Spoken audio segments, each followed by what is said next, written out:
o que é que queremos dizer quando dizemos estudo? E o que é que queremos dizer quando dizemos psique? E finalmente, o que é que queremos dizer quando dizemos masculino?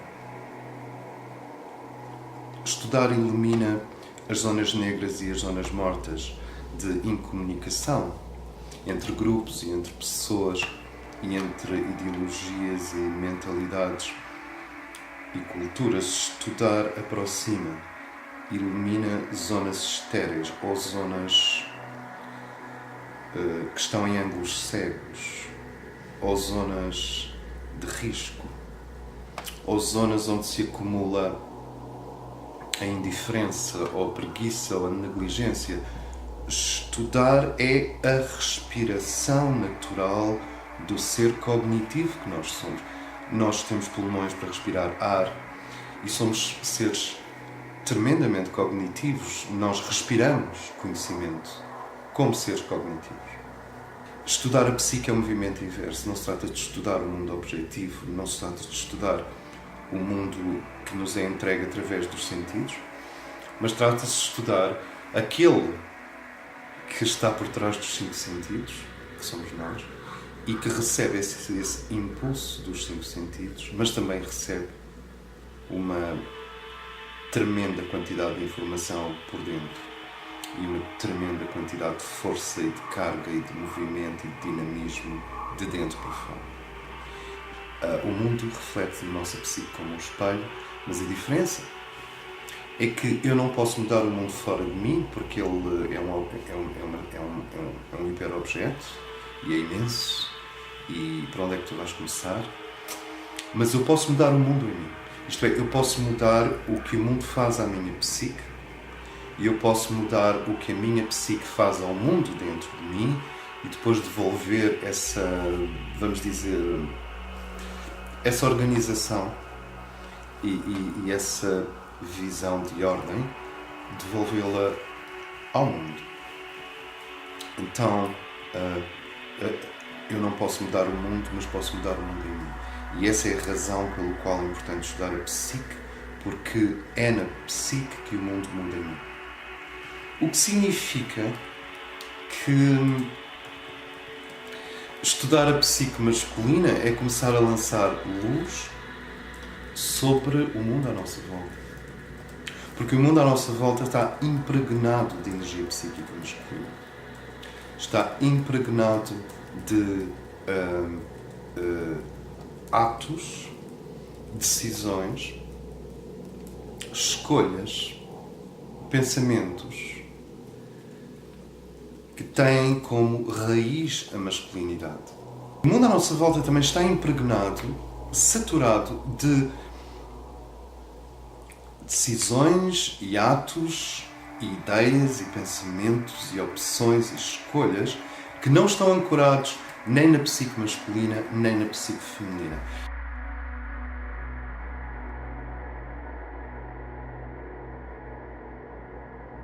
Uma grande parte do mundo à nossa volta, esperamos, está impregnado, saturado, intensificado de escolhas, ideias, opiniões, vontade, projetos, esquemas, estratégias, decisões políticas que não estão impregnados nem de energia feminina nem de energia masculina, porque vêm da alma.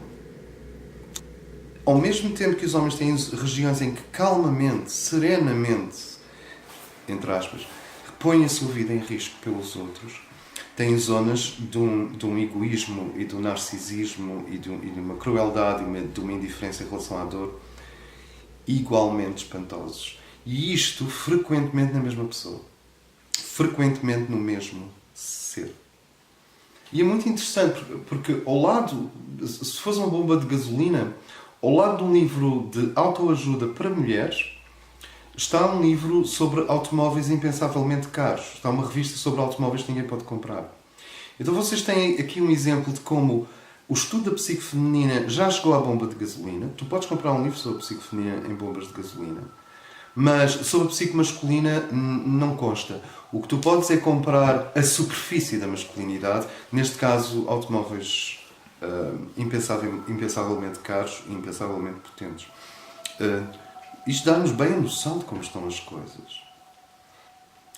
E a dor da ignorância e a dor da não linguagem, a dor de não ter mapa, e não ter mapa equivale quase sempre a estar perdido, a dor da ignorância, a dor de não ter mapa, a dor de não saber o que se passa, atinge igualmente homens, mulheres e crianças no mundo.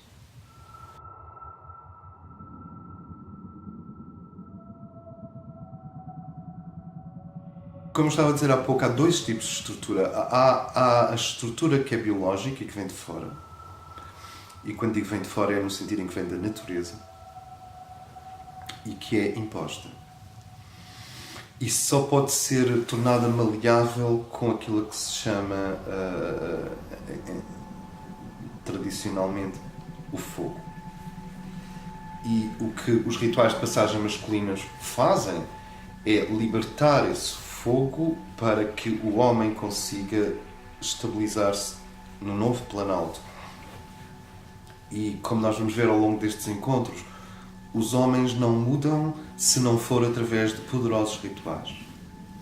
Os seres femininos, a psique feminina é muito mais fluida e dócil à sabedoria universal. Mas os homens, para mudarem, têm que sentir essa sabedoria universal sob a forma de um enorme concentrado. E é isso que nós chamamos de fogo. Quando o fogo é claro, e isso implica perceber o que são os grandes mitos, mas se nós retirarmos o sangue a um ser humano, ele cai para o lado. Se tu tiras o sentido do heróico a um homem, ele para. Ele pode continuar a ir trabalhar de manhã, ele pode continuar a trazer dinheiro para casa. Vocês gostam desta linguagem tridimensional? Ele pode continuar a fazer amor com a mulher, ele pode continuar a levar as crianças à escola, ele pode continuar a rir com os amigos na cervejaria, mas por dentro não há homem. Por dentro, o fogo, que é capaz de modelar as suas energias de base e transformá-las em algo refinado, que é capaz de criar sociedades mais belas e mais saudáveis, esse fogo foi apagado. E homens sem fogo, basicamente, são... Não sei o que são. O que é um homem sem fogo? O que é um homem que não tem uma visão? O que é a psique masculina desprovida da sua visão? O que é um homem que não acredita em nada do que está para além do horizonte e só acredita no que está aquém do horizonte? Isto é, o que é um homem que foi reduzido às suas operações mentais e cognitivas? O que é um homem que foi reduzido à condição de um criador, de um gerador de dinheiro por mês? O que é um homem quando ele é reduzido a um padrão repetitivo? Isto é completamente oposto à formação da masculinidade. Pelo menos à forma como nos últimos 12 mil anos nós tentámos formar homens. E claro, nós vamos ter que mergulhar no passado para compreender o presente, para ver se construímos um futuro. Felizmente eu faço parte felizmente para mim, eu faço parte, talvez não para vocês, mas para mim, felizmente para mim eu faço parte do grupo de pessoas que sente que o futuro também atua no presente tanto quanto o passado. Isto é, eu acho que o futuro como potencial do universo é um facto energético tão poderoso e atrator quanto o passado. E eu não estou a dizer que o futuro existe na forma, mas ele já existe no conteúdo como inevitável. E claro, os visionários, os profetas, os inventores, os génios, os amantes, os poetas, os investigadores, os cientistas, os políticos corretos, não os politicamente corretos, os políticos que têm o sentido do que é melhor para a humanidade, do bem comum, etc. São seres que têm acesso a essas cargas do futuro, essas visões do futuro. E quando nós falamos em fogo, e hoje estamos apenas a fazer uma introdução, mas quando nós falamos em fogo, nós falamos da capacidade de um homem amar o seu potencial e se identificar com o seu potencial. E para que ele se identifique com o seu potencial e para que ele ame o seu potencial, ele precisa de uma enorme correção acerca do que é o centro do seu ser e do que é a periferia do seu ser.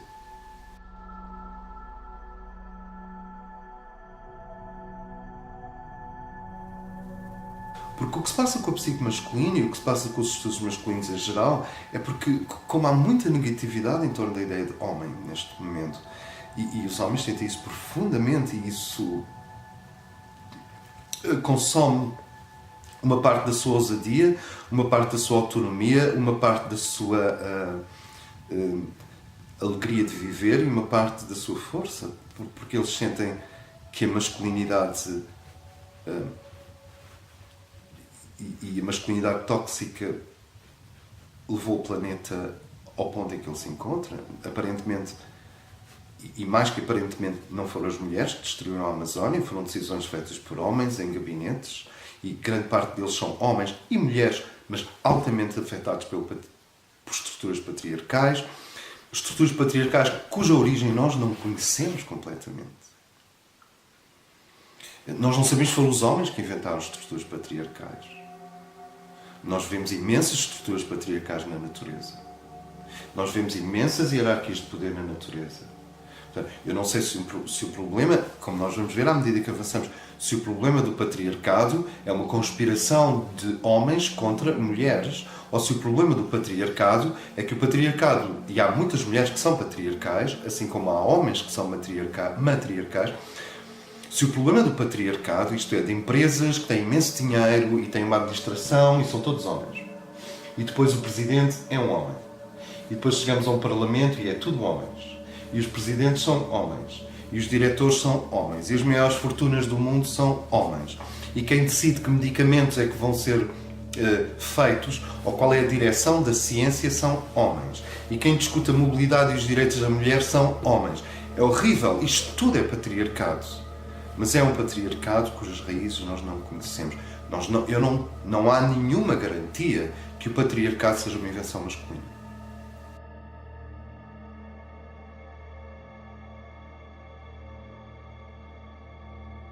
Enquanto nós não nos distanciamos e conseguimos dar nomes a estas coisas e compreender como é que elas vêm ao de cima, não damos oportunidade ao mundo da alma de ocupar os espaços iluminados criados pela análise. Isto é, quando se faz análise da masculinidade, quando se faz análise da feminilidade, mas agora estamos a falar dos homens, quando se faz análise da masculinidade, estamos a iluminá-la. E ao iluminarmos a masculinidade, ela tende para o androginado. Assim como quando iluminamos a feminilidade, ela tende para o androginado. Não é possível pegar num homem e levá-lo ao androginato sem que ele compreenda profundamente a sua masculinidade. Não é possível pegar numa mulher e levá-la ao androginato sem que ela compreenda profundamente a sua feminilidade. Senão ela também ia fazer um bypass à escolha que o espírito fez ao manifestá-la como mulher.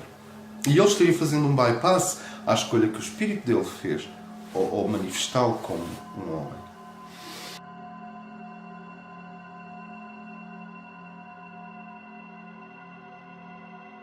Os grandes especialistas na psique masculina são mulheres. Eu citei 3.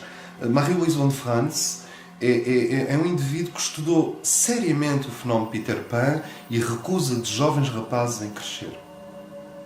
E em vez de dizer, como se diz em termos populares, porque repara, se tu tratas esses assuntos a partir do ângulo popular, é atroz. Porque tu vais dizer a um Peter Pan, tu vais dizer a um jovem que não quer crescer, tu vais lhe dizer, tu vais morrer.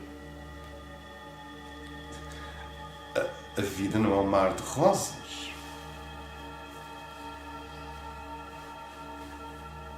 Fia-te na Virgem e não corras. Eu estou a tentar recolher impressões populares. Continua assim, vais ver onde vai parar. Isto é a forma como a sociedade trata os Peter Pans. Trata-os fundamentalmente como irresponsáveis crónicos, coisa que eles são. E trata-os fundamentalmente como ausentes do processo histórico e político, o que eles são, de facto, ausentes. E trata-os exclusivamente como estetas afeminados que não têm capacidade de fazer mudar o mundo, coisa que eles são. Mas esse é o problema da abordagem popular, é que só consegue falar dos efeitos. A abordagem popular não sabe porque é que há Peter Pans. não os amou o suficiente para ir ao fundo, para ir às causas. Porque é que o mundo mete medo? O que é que todos nós, indiscutivelmente, corremos o risco de perder quando nos tornamos adultos? De onde que não se trata apenas de dizer a um rapaz, como nós vamos ver nos encontros quando passamos pela adolescência masculina, não se trata apenas de dizer a um rapaz, cresce. É preciso perguntar também, porquê é que tens medo de crescer? Porque se calhar esse rapaz é lúcido o suficiente para saber o que vai perder à medida que for crescendo. E se ele não souber cuidar daquilo que é eterno no rapaz, ele definitivamente fica um adulto sem o rapaz lá dentro. E fica um adulto sem o rapaz lá dentro e o rapaz sem a criança lá dentro. E se um adulto não tiver um rapaz dentro, e se o rapaz não tiver um pequenino rapaz dentro, uma criança masculina dentro, vocês têm uma unidade de produção. Isto é, homens adultos não se fazem matando o rapaz e rapazes não se fazem matando a criança. Tu precisas de proteger a criança e permitir que o solo rico da criança gere um adolescente. E depois precisas de promover o adolescente, fazer compostagem com o território psíquico do adolescente, estimular o que é adolescente no adolescente, até que naturalmente isso desagua no adulto responsável. Não se dá um tiro na criança para ter um adolescente, não se dá um tiro no adolescente para ter um adulto. Por isso é que os Peter Pans, que sabem que a forma como a nossa sociedade gera adulto é matando o adolescente, claro que é matando no sentido psicológico e às vezes físico, como vocês veem nos treinos para comandos em que morrem jovens. O adolescente não é morto só psicologicamente, também fisicamente. E se nós tentamos gerar adolescente à custa da qualidade da criança masculina e se tentamos gerar adulto à custa da qualidade do adolescente, o que obtemos são adultos incapazes de horizontes, incapazes de sonhar, incapazes de criar, incapazes de trazer para a sociedade e para o mundo as energias sagradas e luminosas que estão no âmago da realidade, ao qual o jovem tinha acesso e ao qual do qual a criança é um símbolo. Então, fazer crescer seres humanos é toda uma arte. A criança é um símbolo de Deus e do eterno, o adolescente é um símbolo da aventura da vida e o adulto é um símbolo da responsabilidade social. Nós precisamos dos três ao mesmo tempo. Nós precisamos de um símbolo do eterno na criança masculina, precisamos de um símbolo da aventura da vida no adolescente e depois precisamos de um adulto socialmente responsável. Mas precisamos que eles não se eclipsem uns aos outros, mas que colaborem sinergicamente os três. De forma a que o adulto responsável que está à frente de um hospital ou que está à frente de um ministério ou que está à frente de um governo, ou que está à frente da defesa de uma nação, enquanto a fraternidade universal não desce sobre as nossas cabeças ou sai das nossas almas, enquanto está à frente dessas forças, o adulto possa sempre ter a voz da inocência da criança, Parsifal, aquele que pode segurar no grau. Não é o adulto que segura no grau, não é o jovem que segura no grau, é o Parsifal, é a criança de 12 a 14 anos de idade, inocente e sonhadora. Essa é que, ao mesmo tempo que só faz asneiras com o Graal, é a única que pode se aproximar verdadeiramente do Graal. Paradoxo. Paradoxo não. Até ser um paradoxo, para já é uma contradição. Mas é assim.